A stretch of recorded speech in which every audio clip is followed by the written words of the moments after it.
cheese. Yes. Yes. The CEO of Tillamook, which I didn't know until today, is a kind of farmer-led cooperative. I know it only from the cheese and ice cream that I have from time to time. We talk about kind of the data in abstract or at this macro level. Good to hear from somebody who's running a company with a huge national footprint, who's having to figure out business going forward here, as there is such concern about where prices are going to go, what's going to happen with the labor market. So yes, we will sit down and talk cheese on this Wednesday afternoon with the CEO of Tillamook.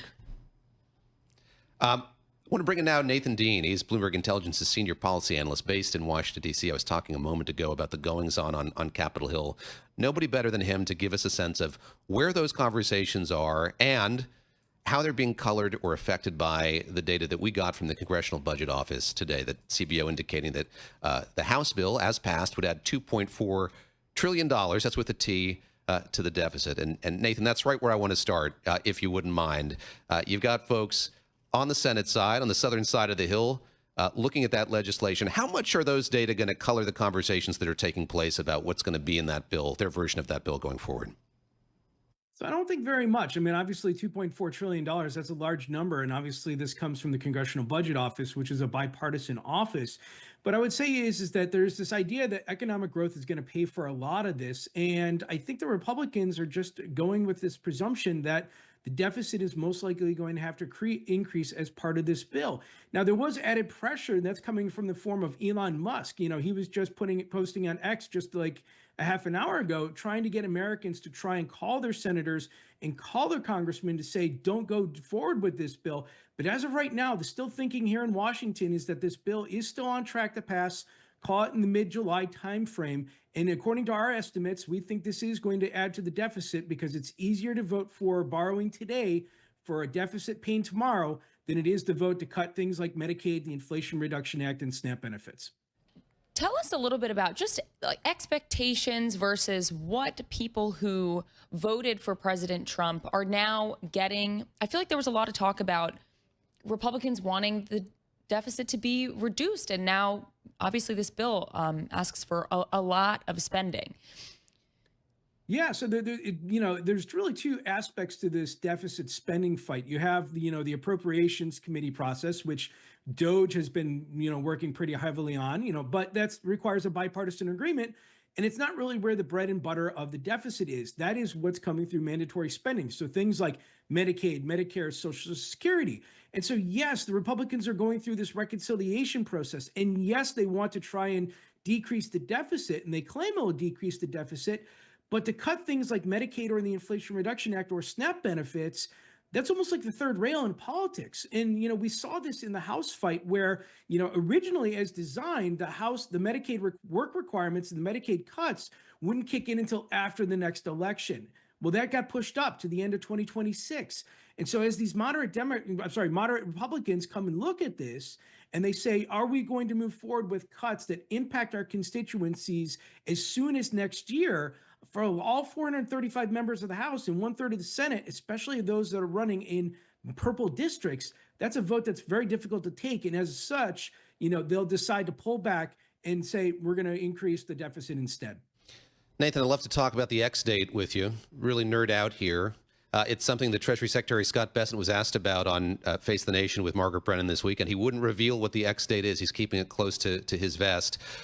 What is your best sense of when that date is by which the U.S. will no longer be able to pay its debt obligations? And how much is this fuel for the Senate and for the House as they try to figure out a way to get this bill passed? Yeah, so our chief rate strategist, Ira Jersey, just put a note out on the terminal this morning, essentially saying mid to late August is his best estimate of that X date.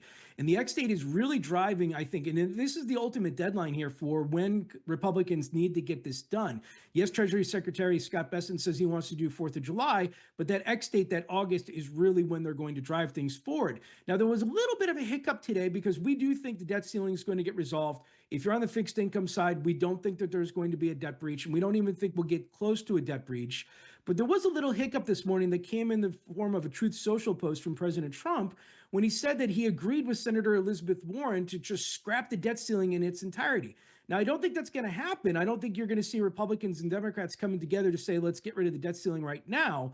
But maybe if this bill were to struggle as something like, Senator Rand Paul really sticks to his guns and gets other Republicans to go with him in the Senate, potentially something like that can happen. But ultimately, we're still saying an 80% chance of a debt ceiling increase or a debt ceiling resolve, if you will. And that's most likely going to go to 90% in the next week or so.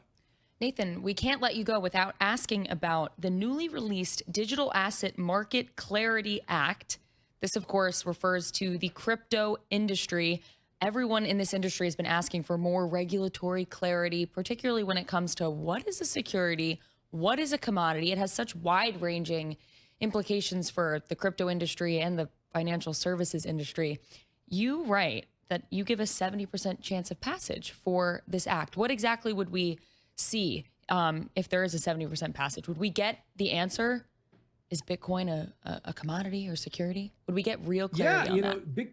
Bitcoin's already a commodity. It's been deemed by the courts, but the issue for platforms like Coinbase and Robinhood is what about everything else? And most of the crypto sector wants to go commodity status. The reason being is that under this Clarity Act, the Commodity Futures Trading Commission would get authority over spot markets of crypto. Now, why is that important? Well, the CFTC, what is known as principles-based regulation. So if you're a company like Robinhood or Coinbase, you can go to the CFTC and say, here's your regulation, here's our solution. Do we meet the principle? Are we good? And the CFTC would say, yeah, you're good. It's a lot easier and a lot more innovative than if you were under the jurisdiction of the SEC. Now, this will raise costs, obviously, but if you're a company like Robinhood or Coinbase, you're okay with that. Now, I do say that there's a 70% chance of passage here. The caveat is I don't think it's going to happen until next year because we have a Genius Act. This is a stablecoin bill that's going to potentially get a vote as soon as later this week or next week.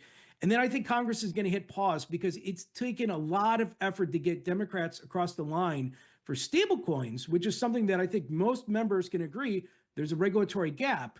But a lot of Democrats don't think that regulatory gap exists for the rest of the crypto sphere. I think it's going to take some work. I think it eventually can get there. But I would tell our crypto friends, you're probably looking at the beginning of next year for that. Beginning of next year. I'm going to give you 30 seconds here just to give us your best sense of the timetable for the tax and spending bill making its way to the president's desk. He's saying July 4th. I'm going to go out on a limb and guess that you're going to say that's a bit too optimistic. But your sense of the timing here as we look ahead to the summer.